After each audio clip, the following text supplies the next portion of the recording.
जो उसमें अधिकतम सजा है 2 साल तक की, वो सजा दी गई है। और कोई राहुल गांधी क्या कोई अपराधी है क्या? क्या राहुल गांधी ने पहले कोई इस तरह का कोई किसी भी तरह का कोई अपराध किया है क्या? भाजपा को झटका है ये राहुल गांधी को झटका नहीं है, कांग्रेस को झटका नहीं है, भाजपा ने, बल्कि प्रधानमंत्री नरेंद्र मोदी ने अपने पूंजीपति मित्रों के पैसे के दम पर और गोदी मीडिया के दम पर जो राहुल गांधी की छवि बनाई थी, उसको किस तरह से राहुल गांधी ने ध्वस्त कर दिया, तोड़ दिया बिल्कुल। और जब वो छवि टूटी लोगों की नजर में, तो उसके बाद जो राहुल गांधी का रूप निकल गया है, उससे घबराई हुई है। नमस्कार, आप देख रहे हैं द जनता लाइव। मैं हूं आपके साथ पूजा। अभी जिस तरीके से लगातार राहुल गांधी को जो है सज़ा सुनाई जा रही है, सूरत कोर्ट से जो 2 साल की सज़ा सुनाई गई, उसके बाद उनको 1 दिन के भीतर ही उनको डिसक्वालीफाइड बता दिया गया। लगातार जो है कार्यकर्ता हंगामा कर रहे हैं, कांग्रेस पार्टी के लगातार लोग जो है बाहर जुड़ रहे हैं और तिरंगा फहराते हुए नारे भी लगा रहे हैं कि उन्होंने चोर को चोर बोला है, कुछ गलत नहीं बोला है। तो तमाम लोगों की जो है इस पर बयान भी आ रहे हैं, टिप्पणियाँ भी कर रहे हैं। तो अभी हमारे साथ एडवोकेट भानु प्रताप जी हैं, उन्हीं से जानते हैं कि क्या कुछ अब बचता है विकल्प राहुल गांधी जी के पास। तो सर, जिस तरीके से अभी लगातार राहुल गांधी जी को जो आपने सुना 2 साल की उनको सज़ा सुना दी गई, उसके बाद उनको जो है 1 दिन के भीतर उनको ये कह दिया गया कि वो डिसक्वालीफाइड है, अयोग्य हैं। तो अब जो है पूरे कांग्रेस के पास कुछ विकल्प बचता है या बहुत बड़ा झटका भी लगा है कांग्रेस को? नहीं, ये झटका नहीं है। मैं समझता हूं आप अपने तरीके से सोचते हैं, लोग अपने अपने ढंग से सोचते हैं। मैं जो इसको समझ रहा हूं, ये झटका कांग्रेस को नहीं है, ये झटका है देश के प्रधानमंत्री नरेंद्र मोदी को और मोदी सरकार को, भाजपा को झटका है ये राहुल गांधी को झटका नहीं है, कांग्रेस को झटका नहीं है। हां, और देश में यह अपनी तरह का पहला मुकदमा है जिसमें मानहानि के मुकदमे में मैक्सिमम सजा दी गई, जो उसमें अधिकतम सजा है 2 साल तक की, वो सजा दी गई है। और कोई राहुल गांधी क्या कोई अपराधी है क्या? क्या राहुल गांधी ने पहले कोई इस तरह का कोई किसी भी तरह का कोई अपराध किया है क्या? हैबिचुअल ऑफेंडर है क्या वो? नहीं है ना। एक सम्मानित नेता है वो, एक पार्टी के, इतनी बड़ी पार्टी के वो राष्ट्रीय अध्यक्ष रहे हैं, उपाध्यक्ष रहे, उस पार्टी के नेता हैं। और उन्होंने यह सिद्ध भी करके दिखाया है कि भाजपा ने, बल्कि प्रधानमंत्री नरेंद्र मोदी ने अपने पूंजीपति मित्रों के पैसे के दम पर और गोदी मीडिया के दम पर जो राहुल गांधी की छवि बनाई थी, उसको किस तरह से राहुल गांधी ने ध्वस्त कर दिया, तोड़ दिया बिल्कुल। और जब वो छवि टूटी लोगों की नजर में, तो उसके बाद जो राहुल गांधी का रूप निकल गया है, उससे घबराई हुई है। तो झटका राहुल गांधी या कांग्रेस को नहीं, झटका जो है वो प्रधानमंत्री मोदी को है, मोदी सरकार को है। अभी हाल ही में एडवोकेट जो हैं प्रशांत भूषण जी, उन्होंने भी कहा कि सभी चोर मोदी हैं। उन्होंने ये नहीं कहा कि सभी मोदी चोर हैं। तो ये बात, इसको ध्यान रखते हुए भी जो है उन्होंने फिर भी इस तरीके के जो उनके ऊपर केस लगा दिया और फिर कोर्ट से जो है सजा सुना दी गई। पर देखिए, अनपढ़ आदमी जो सोचता है समझता है उतना ही तो करेगा वो। देश का प्रधानमंत्री अनपढ़ है, ये तो सब जानते ही हैं। तो जितनी समझ है उसके हिसाब से काम किया। यही बात जो प्रशांत भूषण जी ने कही है बिल्कुल सही है। उन्होंने ये नहीं कहा कि सभी मोदी चोर हैं, उन्होंने ये कहा कि जो सभी चोर हैं वो मोदी ही क्यों हैं, उनके नाम के साथ मोदी ही क्यों लगा है। ये एक बात कहने का, समझाने का, एक आप कह सकते हैं व्यंग या यूं कहो कि आलोचना का एक ढंग और एक तरीका है, बात को अभिव्यक्त करने का एक तरीका है। और क्या चोर नहीं है क्या? नीरव मोदी चोर नहीं है क्या? मेहुल चौकसी चोर नहीं है क्या? ललित मोदी चोर नहीं है क्या? चोर क्या ये तो लुटेरे हैं। और प्रधानमंत्री पीएम केयर फंड पर कुंडली मार के बैठे हैं उसके विषय में बता नहीं रहे, तो क्या यह चोरी नहीं है? क्या 30,000 करोड़ का घोटाला राफेल का चोरी नहीं है क्या? लूट नहीं है क्या? 20,000 करोड़ एलारा कैपिटल में किसके हैं? जो अडानी डिफेंस के साथ में डीआरडीओ और इसरो का जो ठेका मिला है उसमें जो पैसा लगे हैं 20,000 करोड़ रुपए किसके हैं?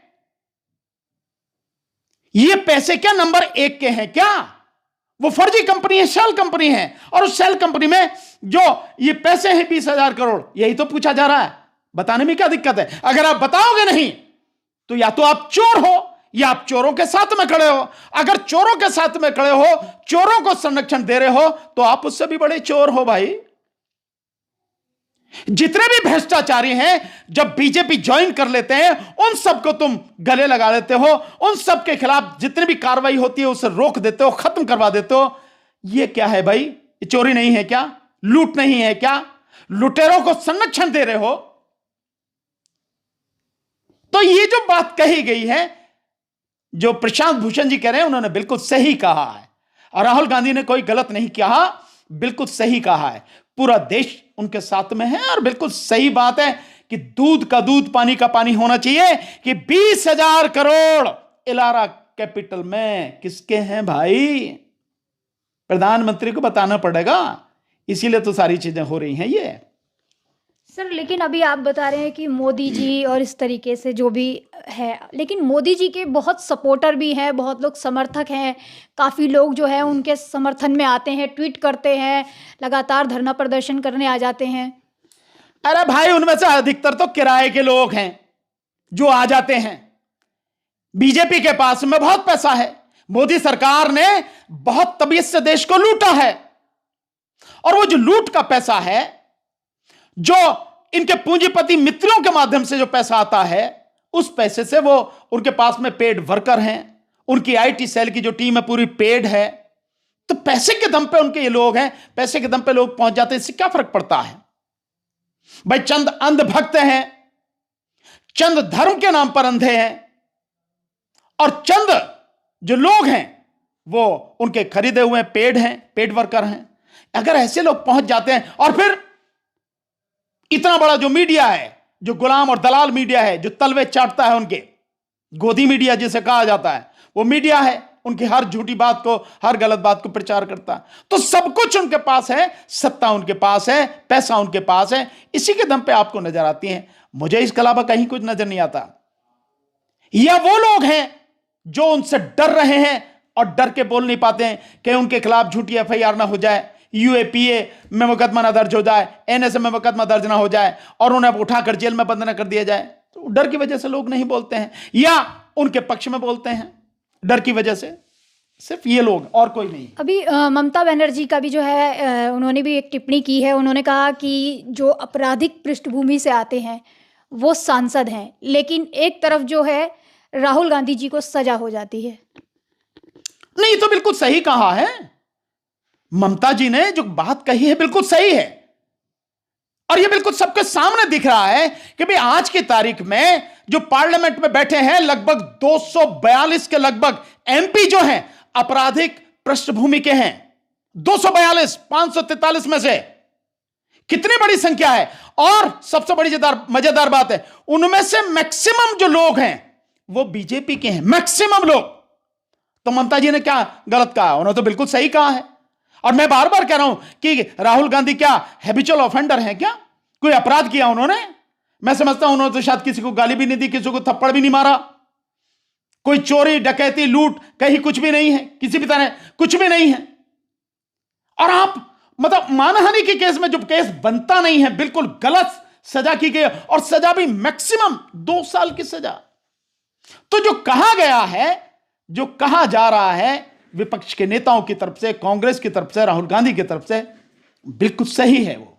और इस तानाशाही सरकार के विरुद्ध, संविधान और लोकतंत्र को खत्म करने की कोशिश करने वाली सरकार और प्रधानमंत्री के विरुद्ध पूरा विपक्ष साथ है। मैं समझता हूं हम सब लोग मिलकर कंधे से कंधा और कदम से कदम मिलाकर साथ चलेंगे, संघर्ष करेंगे, जन आंदोलन खड़ा करेंगे, और इस गंदगी को पूरी तरह से साफ करेंगे। आखिरी सवाल मेरा ये है कि G20 वर्ष जो है उसमें लोकतंत्र की हत्या हो रही है क्या? नहीं, निश्चित रूप से हो रही है। लोकतंत्र की हत्या तो पहले से ही हो रही है, लेकिन अब तो चरम की तरफ बढ़ रहे हैं। और ये जिस तरह से मतलब सबका गला दबाने की कोशिश की जा रही है, सबकी आवाज को दबाने की कोशिश की जा रही है, ये प्रधानमंत्री द्वारा इसलिए की जा रही है ताकि दुनिया में लगे कि बड़ी अच्छी छवि है, प्रधानमंत्री का बड़ा अच्छा शासन है और बड़ा उनका यहां पे मान सम्मान है, सब कुछ, और वाकई भारत में लोकतंत्र है। लेकिन अब सबके सामने है, दुनिया के सामने है कि किस तरह से तानाशाह प्रधानमंत्री भारत के लोकतंत्र को कुचलने पर उतारू है और संविधान को खत्म करने पर उतारू है। अब पूरी दुनिया के सामने सब कुछ है और मैं समझता हूं इसी वर्ष में जन आंदोलन होगा ताकि जो कुछ और भी बचा है प्रधानमंत्री, भाजपा और आरएसएस के विषय में पूरी दुनिया जान ले कि किस तरह से इन लोगों ने इस देश को तबाह किया हुआ है। इस देश के संविधान, लोकतंत्र को पूरी तरह से और लोगों के अधिकारों को कुचलने पर ये लोग तुले हुए हैं। तो जानना चाहिए और जानेंगे, लोग जानेंगे। आंदोलन होगा, जबरदस्त तरीके से गंदगी साफ होगी।